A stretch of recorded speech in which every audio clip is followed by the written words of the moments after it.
Hey guys, welcome back to another episode of The Decent Dad. So this is episode 3.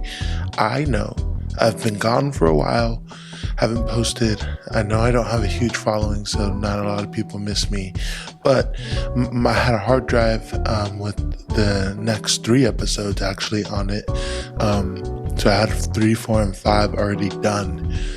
And that hard drive just decided to crash, and I lost a lot of really valuable stuff in that hard drive, but it's okay. We're back. We can always re-record. And this episode is a part 2 of why the hell is parenting so hard. And so we're gonna answer a few questions, but before I get into those questions that I came up with, our next couple episodes are going to be on parenting and leadership. So leadership is something that I'm really passionate about. And also parenting is something that I wouldn't say I'm passionate about, but it's something that I know I need to grow in and learn in. And this is kind of my way, right? As I've talked about in the last couple episodes. But yeah, this is my fun way of merging the two things that I am learning about and challenging myself to get better at. And so today we're going to talk about why the hell is parenting so hard, and it's going to kind of flow into the next few weeks. And I hope these episodes really flow with themselves. And so today we're going to talk about parenting being hard because you're learning on the fly. Like, isn't this the realest thing? This is the realest thought I had, is that parenting is hard because it exposes you. It exposes your weaknesses, like we talked about in the last episode, but it's because you're doing everything on the fly. There's no books that can give you the accurate information because each child is different. You got to parent, like we have 2 boys, we have to parent each of them differently. So we take a softer approach with one of them, and then the other one, he's kind of more of a knucklehead. He's a lot more, how should I say, he's stubborn like me and like his mom. So he's very much like, I will not take no for an answer. And so there's some different conversations we have to have there. So there's a lot of learning on the fly. There's no books. You can talk to people. I think I've found that the best way that I've learned is I have a group of guys that I meet with regularly, talk with almost daily, one of them. And we just talk about like life, parenting, how difficult. I mean, just the other day, he called me and was like, "Man, my kids are testing, like they're pushing my buttons," and it's things like that that help you be able to process the things that you're learning on the fly, right? Parenting teaches you a few things. It teaches you patience. It teaches you communication. It teaches you to think on your toes. Makes you creative for certain things. But most of all, it teaches you humility. And that's one of the biggest things that I've learned on the fly is parenting will teach you to be humble at any moment's notice. Just when you think you got it all figured out, just when you think you got it all settled, just when you think you're like, oh, I can do this. This is easy. I don't even know why people are stressing about this. This is a piece of cake. And then you have a kid with just the other morning. I thought we were having such a good morning, and we were all getting ready for school and work and stuff like that. And my son, I'm in the bathroom brushing my teeth, and he had to use the restroom, but he's in this phase where when he wants to ask for things, he will say them quietly. But when he's like, I don't even know how to really explain it. He's loud when he's not supposed to be, and he's quiet when he is supposed to be a little bit louder. So on the things that I wish he would be louder on, he's quiet. So with using the bathroom, he's fully potty trained, mind you. He thought I was using the bathroom because the last time he came into the restroom, I was using it. And he's standing at the door holding his pee. And in my head, he's like, oh, in my head, I just forgot that he was even needed to use the restroom. And the door was cracked open. And I assumed that he heard me brushing my teeth. And so I opened the door and there's a puddle of pee on the floor. And it's just like, man, just when you think you got it all figured out, morning's going well, the boys woke up on time, we're getting ready for school, I was going to be on time for work. It was just a good morning, and then this stuff like this happens. And it just teaches you to be humble. It teaches you that not everything is always going to work out the way you think it is, but even in those moments, you can still have a good morning. Yes, I was frustrated, and yes, we did have a conversation. Yes, I may have gotten a little bit more frustrated than I probably should have. But I think a lot of it had to do with like, man, we were having such a good morning. Why would this happen? And so it humbles you. Now that I'm thinking about it, and I journaled about this the other day, just thinking about the importance of not letting the little things ruin the bigger picture, not letting the small things affect you so much that it ruins the rest of your day. And so I really had to like think about like, okay, I can't let this ruin my day, even though, it's a small thing, easy cleanup, right?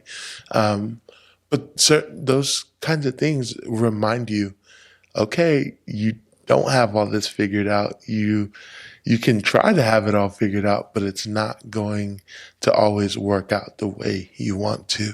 Parenting also reveals your dark side. I've never thought about this, and I think we in college I read a book called The Dark Side of Leadership, and I've always wrestled with the idea of having a dark side, but every leader has a dark side, and I think every parent has a dark side. And the dark side comes from the things that you learned when you were younger, because even though you're young, right, you take those things that like the way you were parented, and you bring those things into your adulthood as a parent. And so you're constantly having to fight those things. And some things are great. Yeah, my mom did a great job raising my sister and I. And I think she did great with what she had and how she was taught.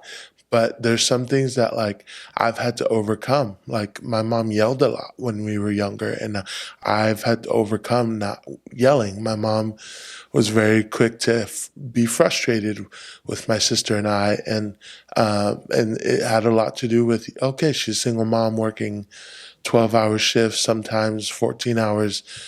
And my sister and I, we were kids and we did kid things, and wasn't always pleasant to come home to certain things. And so I totally get that. But now I have to work on my level, my fuse that I have with my kids, because we don't have the same situation that I grew up in. And so, but those things still carry on. And like for me also, like I didn't have a dad growing up, and this is something maybe we'll get into in later episodes, but my dad wasn't very present at all.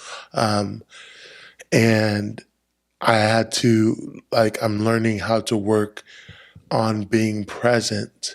And I know people will tell me, oh yeah, you're present already. You're with your kids. And yeah, while that's true, there's a part of me that can get so caught up into work and so caught up into my hobbies. And so that I begin to retreat, because that's what I've known all my life. And so it's a thing that I have to work on. It reveals your dark side. Parenting will reveal your dark side so fast, even from the early ages of being a parent, learning to live on no sleep for the first few months, and then learning to communicate. And if your baby is struggling with colic, or you never changed a diaper before, or you don't know how to help your wife with postpartum depression, or you don't know how to be. There's just so many different factors that are at play that it reveals the worst parts of you. And as a parent, as in wanting to strive to in this channel, like in this podcast, to be something decent, something that your kids can look up to, but be more than that. Not just that be the goal, but to surpass that. And the goal is not perfection, right? It's always to be better every day. We're inching towards something every single day. And so overcoming your dark sides of being a parent, of parenting, of your childhood, are so important to inching past being decent, inching past being your parents, inching past being whatever you do not want to be, and moving towards a goal of who you do want to be. And I've been thinking about this a lot because I noticed that in times of stress, in times where work gets busy, like for me right now, the Easter season is really busy working at a church. And we just had a youth conference that we went to, and so coordinating all of that for all of my students, and it's a whole thing. And so it was a very stressful season. And so when stress comes, it's easy to revert to what's natural. It's easy to revert to what you've grown up with. It's easy to revert to the things that are comfortable for you. But parenting is not comfortable. Parenting is not synonymous with being comfortable. In fact, it's the exact opposite. It challenges you. It pushes you. It pushes you out of your comfort zone. It pushes you out of what you thought you knew. And so one of the other things that I've really been thinking about, and we'll end on this topic here. It's going to be quite a short episode, but parenting teaches.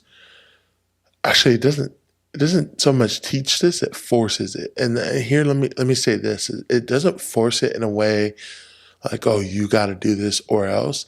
It's like, if you want to be a good parent and parent with your spouse or your partner or whatever sort of relationship you're in, and you're co-parenting, whatever. If you want to parent well and you want to model something for your kid, it's modeling communication. And it'll force you to communicate if that's your intention. And so my wife and I have learned this the hard way. We communicate two totally different styles. Two totally different styles of communication. She wants to talk about things right now. I need to process things and maybe think about things maybe for a few hours or a day, and then come back. She's a verbal processor. And so she needs to get everything out in the open. And so we've had to communicate about our communication. And yeah, things have gotten so much better in almost 7 years from when we first started. But it's not perfect. It's an everyday thing, right? Progress over perfection. That's my motto. That's what I live my life by. And I'm not claiming to be perfect. Neither my wife and I. Like, if you spent a day at home with us, you'd probably be like, "Oh wow, like maybe this guy is still learning," and I very much am. And I'm not a perfect dad by any means, and I'm not a perfect husband.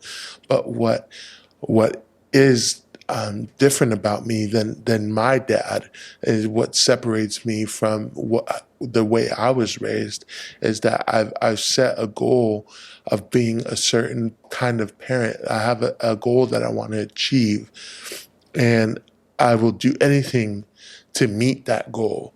And that requires communication. That requires me being vulnerable with my wife and saying, "Hey, I don't think we're on the same page on this," or "Hey, I disagree."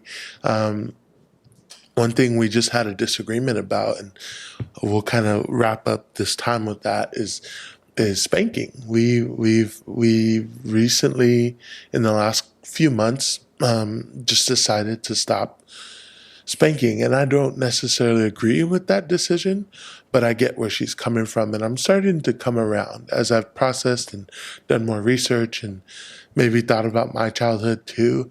I think spanking, I think it has its place. I don't think it needs to be done all the time. I don't want to say I got spanked all the time, but I got spanked. My sister and I got spanked pretty frequently, and I'm not going to just, it's not like I've worked through it with my therapist and where I'm totally good, but it goes back to your dark side, right? That's what I was used to. That's what I came from. That's what my mom came from. And so that she did what she knew. And it goes back to you can't settle doing what you knew. Like that is not what we want to settle for as parents. That means that we're just going to be stuck in this cycle of just doing what we knew, what we thought was right, instead of doing what's right by our kids, instead of parenting our kids individually rather than like capital punishment, like, oh, we both of you, we're going to treat you the same. Like that is just not how, that is not, it's not successful. There's a lot of psychology articles on it. And I'm starting to really, really tap into what it looks like to give our kids the space to, number one, express their feelings, and number two, also just learning how to have a conversation to communicate things and feel comfortable communicating things to me. So just the other day, my son walks in from school, and he, I guess, was frustrated